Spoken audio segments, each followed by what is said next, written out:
Olá, meu querido irmão e minha querida irmã. Bem-vindos e bem-vindas ao nosso segundo culto no Advento. Esse momento tão especial do aguardo da vinda do menino Jesus, mais do que isso, do aguardo da volta do Cristo Jesus. Hoje temos a segunda vela acesa, a segunda vela do caminho, a segunda vela do no Advento e do Advento. A nossa devoção de hoje vai falar sobre alegria e gratidão. Antes de iniciar então o nosso momento de celebração, a devoção, invocamos o nome, a presença do nome do nosso Senhor. Em nome do Pai, do Filho e do Espírito Santo. Amém. Peguem as suas Bíblias e abram na carta de Paulo aos Filipenses. Filipenses capítulo 1, do versículo 2 até o versículo 11. Filipenses 1, 2 a 11. Está escrito assim: que a graça e a paz de Deus, do nosso Pai e do Senhor Jesus Cristo, estejam com vocês. Sempre que eu penso em vocês, eu agradeço ao meu Deus.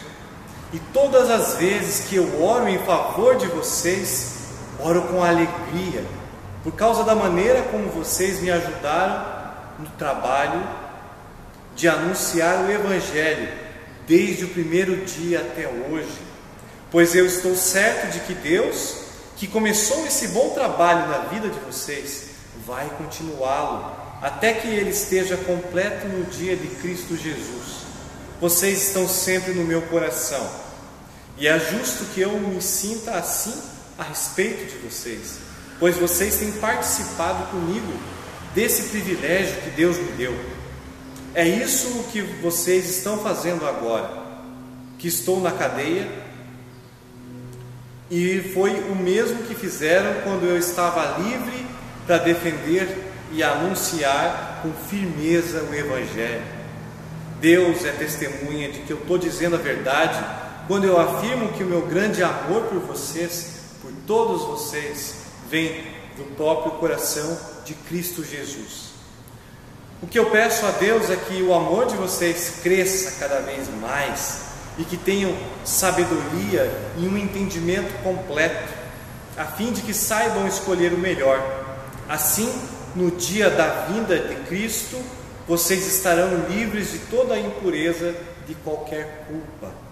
A vida de vocês estará cheia das boas qualidades que só Jesus Cristo pode produzir, para a glória e louvor de Deus, até que a Sagrada Escritura, em nome do nosso Senhor Jesus, o Cristo. Amém. Queridos e queridas, irmãs e irmãos, é tempo de Advento, e parece que esse tempo merece ser explicado novamente.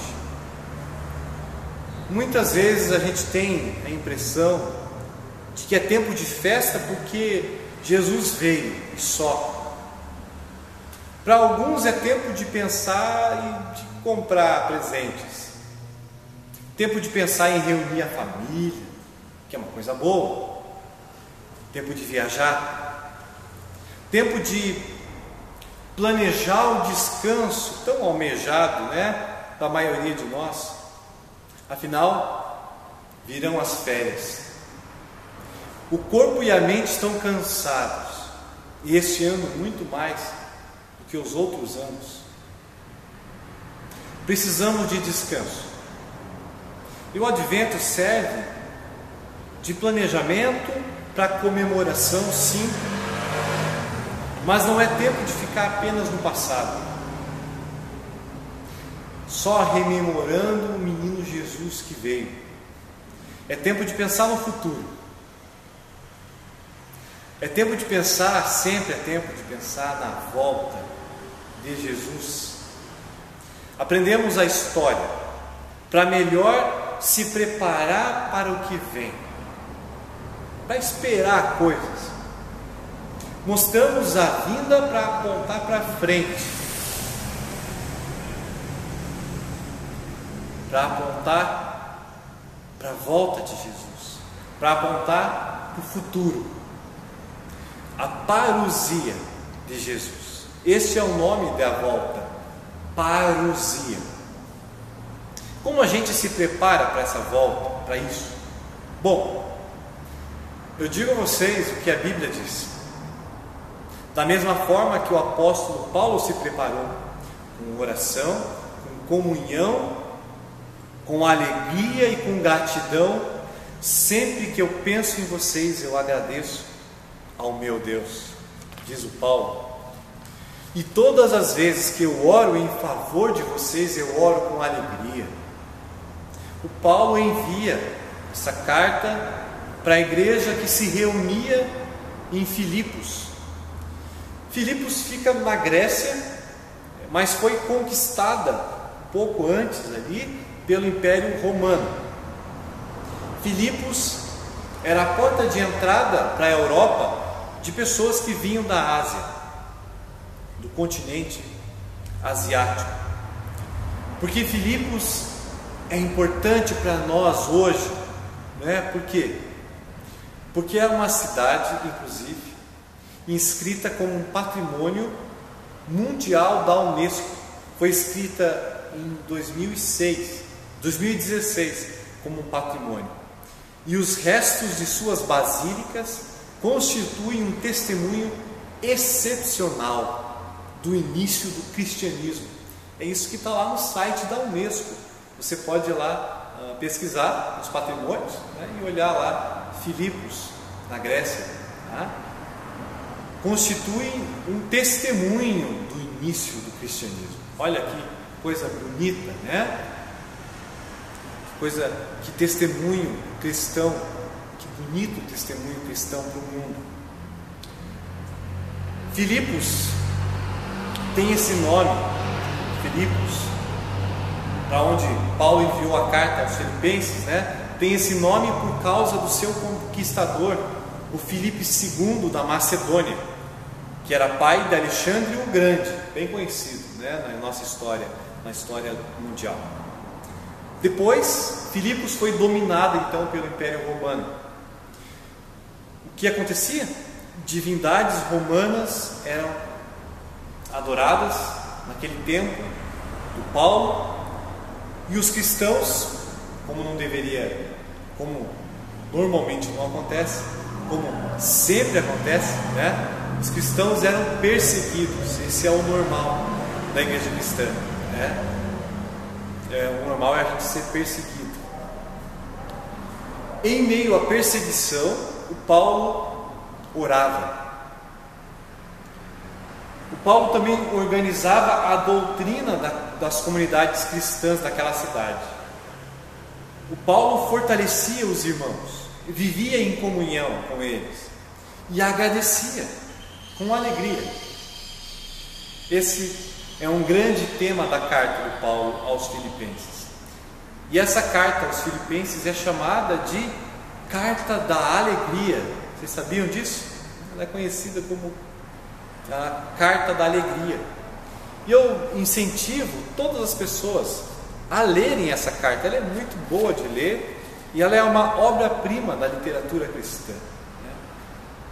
Como é bom agradecer. Como é bom poder agradecer. Como é bom receber alguma coisa, receber algo, a ponto de querer, de alguma maneira, compartilhar as coisas boas que ganhou. Como é bom agradecer. Como é bom conseguir se alegrar com pequenas coisas. Pelo pôr do sol, pelas flores, pelas mensagens recebidas. Paulo ora pelas comunidades.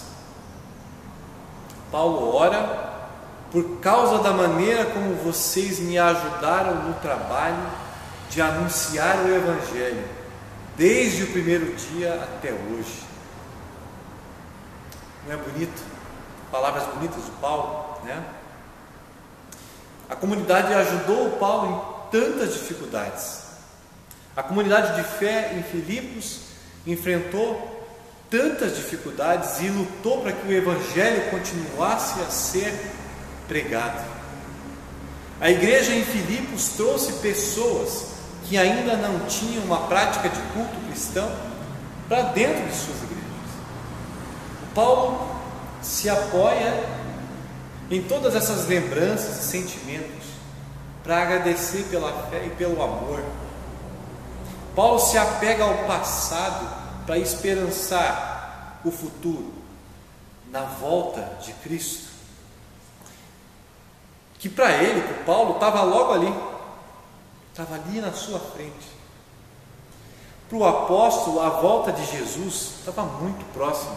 Paulo estava tão conectado com a palavra de Deus, tão próximo de Jesus, tão apegado às pessoas que ele pregava a palavra, que vivia com ele, que o acolheram, que a volta de Cristo estava ali, estava chegando.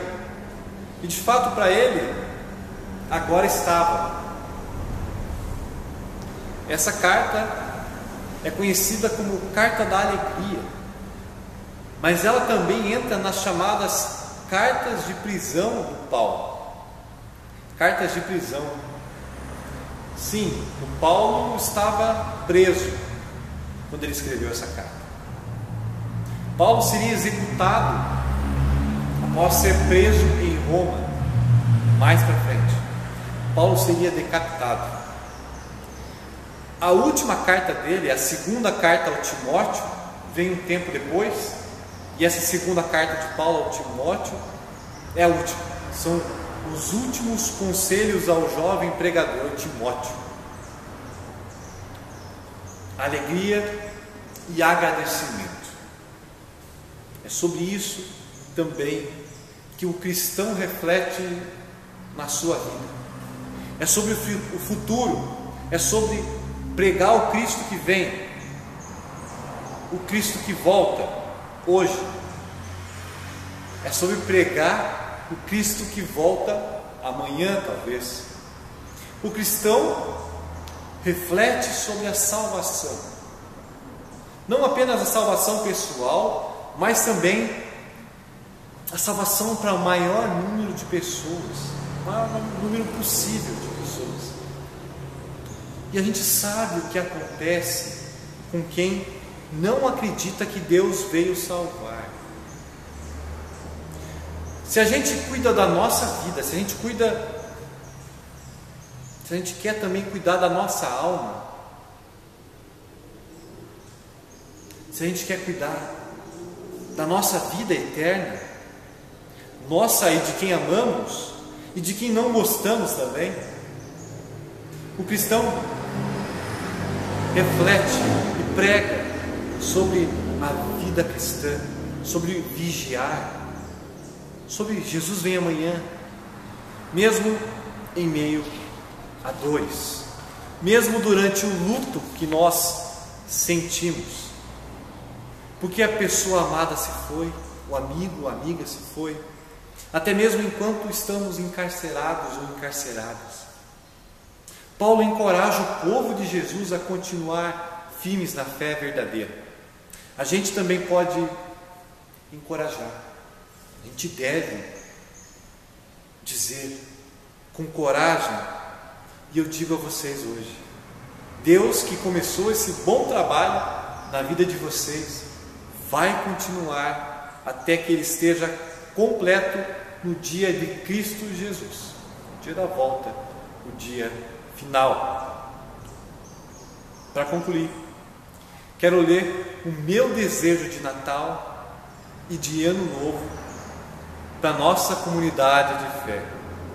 Eu quero ler a carta do Paulo aos Filipenses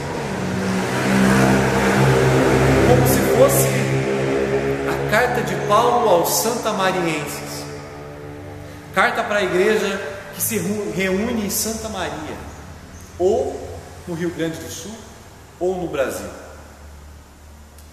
O que eu peço a Deus é que o amor de vocês cresça cada vez mais, que tenham sabedoria e um entendimento completo, a fim de que saibam escolher o melhor. Assim, no dia da vinda de Cristo, vocês estarão livres de toda a impureza e de qualquer culpa. A vida de vocês estará cheia de boas qualidades que só Jesus Cristo pode produzir, para a glória e o louvor de Deus. O que mais que eu posso dizer? Amém. Vamos juntos orar a oração que Jesus nos ensinou. O Pai nosso que estás nos céus, santificado seja o teu nome. Venha o teu reino, seja feita a tua vontade, assim na terra como no céu. O pão nosso de cada dia nos dá hoje, e perdoa-nos as nossas dívidas, assim como nós também perdoamos aos nossos devedores. E não nos deixes cair em tentação, mas livra-nos do mal, pois teu é o reino, e o poder, e a glória para sempre. Amém. Meu irmão, minha irmã, receba a bênção do Senhor. O Senhor te abençoe e te guarde. O Senhor faça resplandecer o seu rosto sobre ti e tenha misericórdia de ti. O Senhor sobre ti levante o seu rosto e te dê a paz. Amém.